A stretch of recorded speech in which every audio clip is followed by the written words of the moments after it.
اگلا topic note کیجئے، programme مصطفیٰ۔ آپ کی ذمہ داری کیا ہے؟ ہر نعمت کے ساتھ ایک ذمہ داری ہوتی ہے، اگر اس ذمہ داری کو ادا کریں تو نعمت باقی رہتی ہے، اگر وہ ذمہ داری چھوڑ دیں نعمت چھین جاتی ہے۔ ہر نعمت کے ساتھ ایک ذمہ داری ہے، لہذا اللہ نے آپ کو نعمتیں دی ہیں، ذمہ داری بھی ہے۔ کیا؟ فَصَلِّ لِرَبِّكَ وَانْحَرْ، اپنے رب کے لیے نماز پڑھیں، اپنے رب کے لیے قربانی کریں۔ یہ کیوں کہا گیا؟ یہ اس دور کی بات ہے کہ جب مشرکین مکہ کی سرزمین پہ جو ان کی عبادت کا طریقہ تھا، صرف دو کام تھے، صرف دو کام۔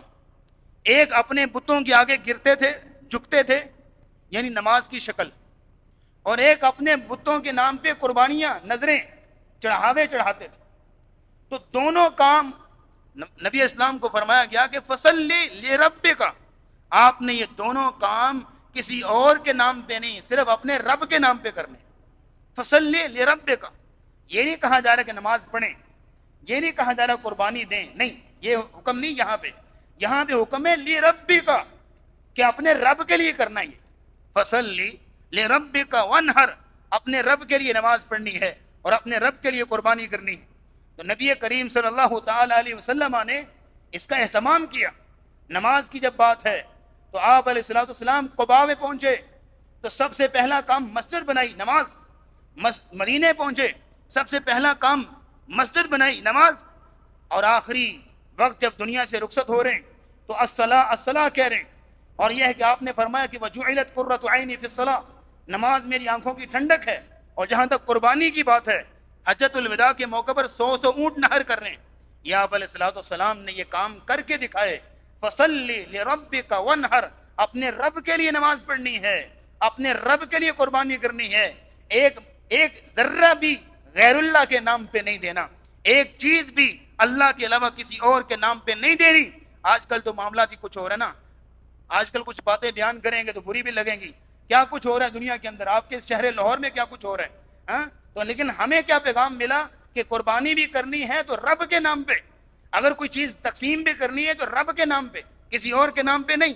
یہ سیرت النبی کا تقاضا ہے، یہ سیرت النبی کا ہمارے لیے عملی پہلو ہے۔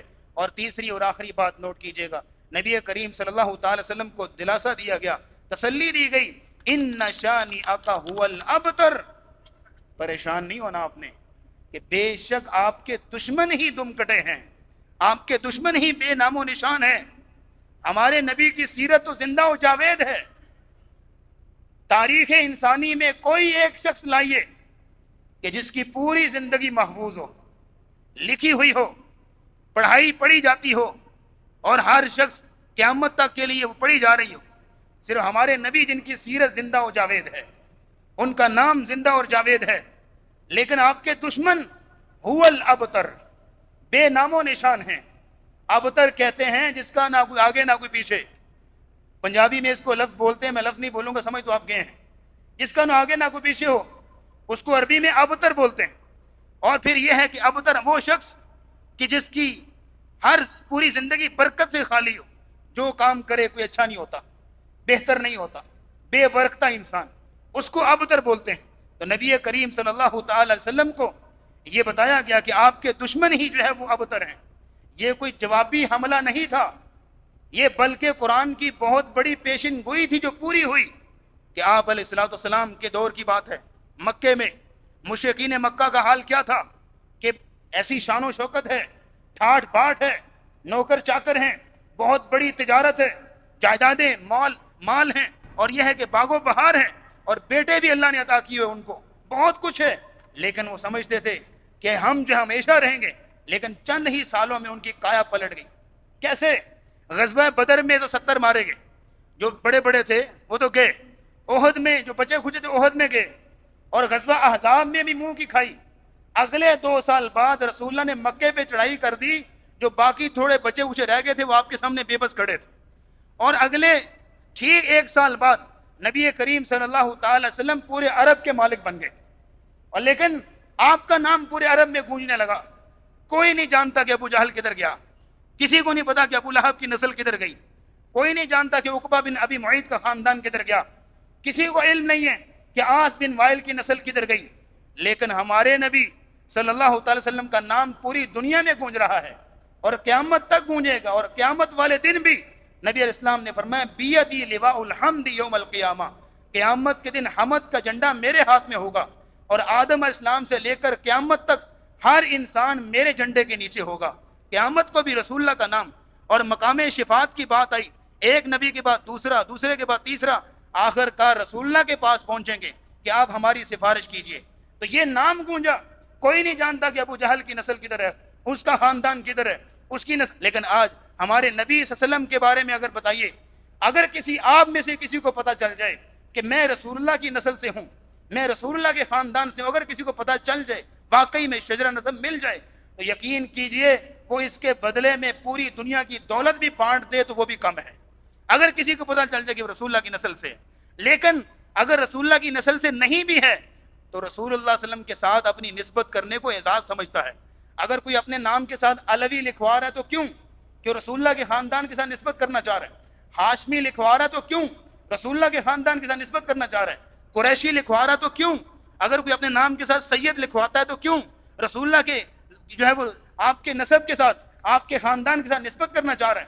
کوئی عباسی لکھوا رہا ہے، کوئی انصاری ہے، کوئی فاروقی ہے، کوئی عثمانی ہے، کوئی صدیقی ہے، لیکن آج آپ نے کسی سے سنا کہ کوئی ابو جہلی ہو، ابو لہبی ہو، کوئی اس طرح کا ہو؟ نہیں نا۔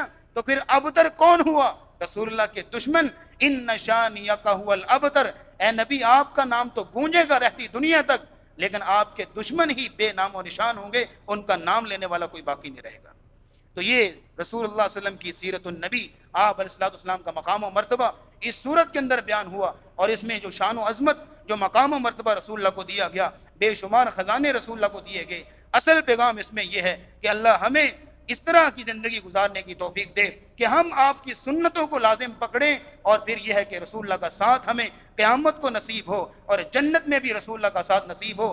لیکن مسلمانوں، جو بندہ بھی رسول اللہ کی نافرمانی کرے گا، کسی بھی زاویے میں، کسی بھی طریقے سے رسول اللہ کی سنت کی مخالفت کرے گا، تو وہ سوچ لے کہ صرف اس کے نعرے کام نہیں آئیں گے، صرف اس کے دعوے کام نہیں آئیں گے، صرف اس کی باتیں کام نہیں آئیں گی، قیامت کو کچھ بھی نصیب نہیں ہوگا، نہ حوض کوثر، نہ رسول اللہ کا ساتھ، کیونکہ اس نے رسول اللہ کی سنت کو جو ہے وہ انکار کر دیا اور بدعت کی طرف چلا گیا۔ نبی اسلام نے فرمایا کل امتی یدخلون الجنت الا من ابا، میری امت کا ہر فرد جنت میں جائے گا سوائے اس کے جس نے جنت میں جانے سے انکار کر دیا۔ یا رسول اللہ صلی اللہ علیہ وسلم، جنت میں جانے سے انکار کون کرے گا؟ آپ نے فرمایا من اطاعنی دخل الجنہ، جو میری اطاعت کرے گا وہ جنت میں جائے گا، ومن عصانی فقد ابا، اور جو شخص جو ہے وہ میری نافرمانی کرے گا اس نے جنت میں جانے سے انکار کر دیا۔ اللہ رب العالمین ہمیں رسول اللہ کی سنتوں پر عمل کرنے کی توفیق دے۔ وآخر دعوانا الحمدللہ رب العالمین۔